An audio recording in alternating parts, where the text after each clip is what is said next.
New manga has dropped on Shonen Jump. Hello, my wonderful viewers, and welcome to another episode of Betty Adams Overanalyzes.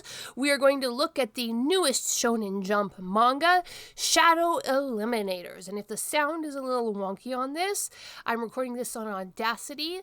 This is the second time I have recorded it, and the game keeps turning itself down. So if anybody can figure out why it keeps doing that, I've gone into the system settings and turned off the thing.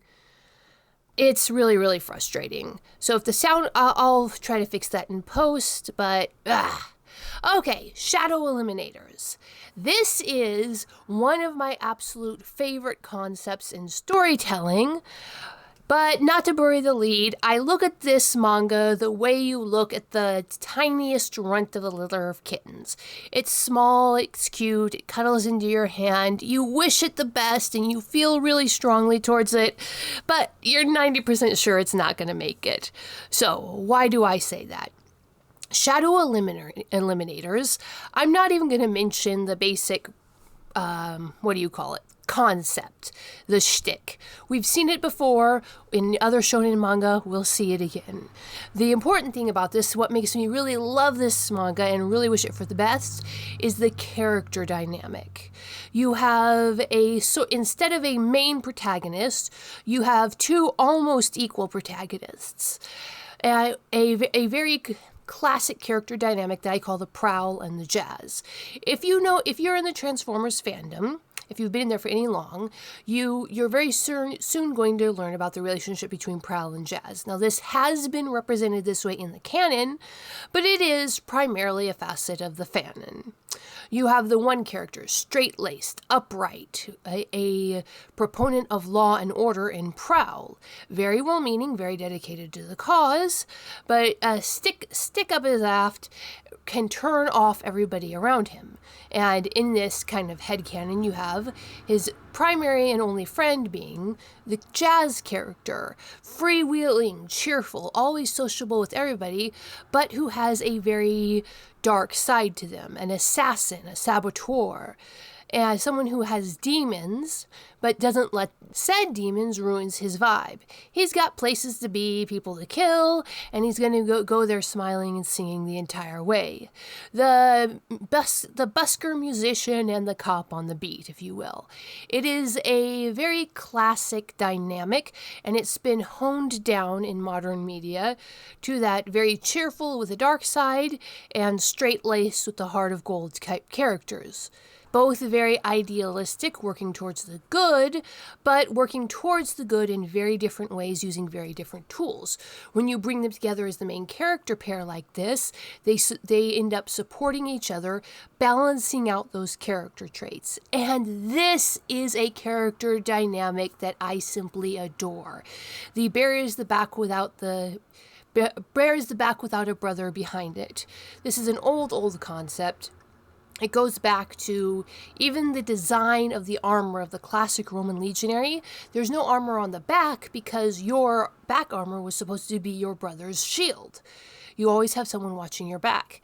It is a very sympathetic character style, and the story seems to be based around these two characters working together to overcome the great evil of the series by balancing their two different personalities.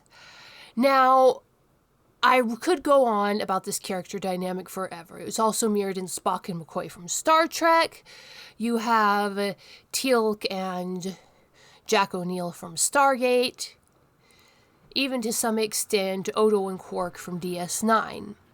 There are, by subtly altering the other character traits of these two people, you can make an infinite number of permutations of this character dynamic. Now, as for the manga itself, the art is on point. I would say the art was almost equal to Kaiju number 8. You have those same clean, crisp lines, almost, that Kaiju number 8 has. The backgrounds are good. I'd say the biggest difference was in the backgrounds. The backgrounds just aren't on the same level, and the action is not integrated into the backgrounds as well. But the actual main drawing, the characters themselves interacting with each other, are very, very well done. So if the art is good and the story is a well-presented version of one of my favorite archetypes, why do I have a bad feeling about this manga? I'm looking on it already with fond regret of a canceled series.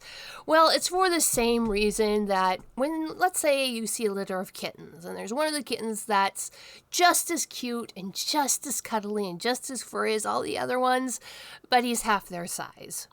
That's the runt. And I get the same, when I look at this manga, I get the same feeling that I get when I see the runt in a litter of kittens. They're cute, they're perfect, but probably not gonna make it. If I had to pin it down to one thing, it is of course generic. But it is a shonen manga. That is the height of genericism. We all know what we're getting out of a shonen manga before we open the front page. But the main problem is that when you have this dynamic, when you have two characters who are so different, the character representing chaos and the character representing order, at the beginning of the series, the character representing order really, really needs to have his motives, his motivating factors clear. And in the scene where the order character was explaining his motivations, that big confrontation thing when he actually has to look at his motivations and confront them and either decide to reject them or cling to them tighter and achieve his goals, that was very poorly defined. The character was not able to articulate his ideals. Now, this could be, and I'm hoping it is, a translation error. Perhaps the concept that the character was trying to express actually made sense in the original Japanese. But something about the way the interaction went down suggests to me that the author has not found the mangaka has not found the stride when it comes to expressing the philosophy behind this manga.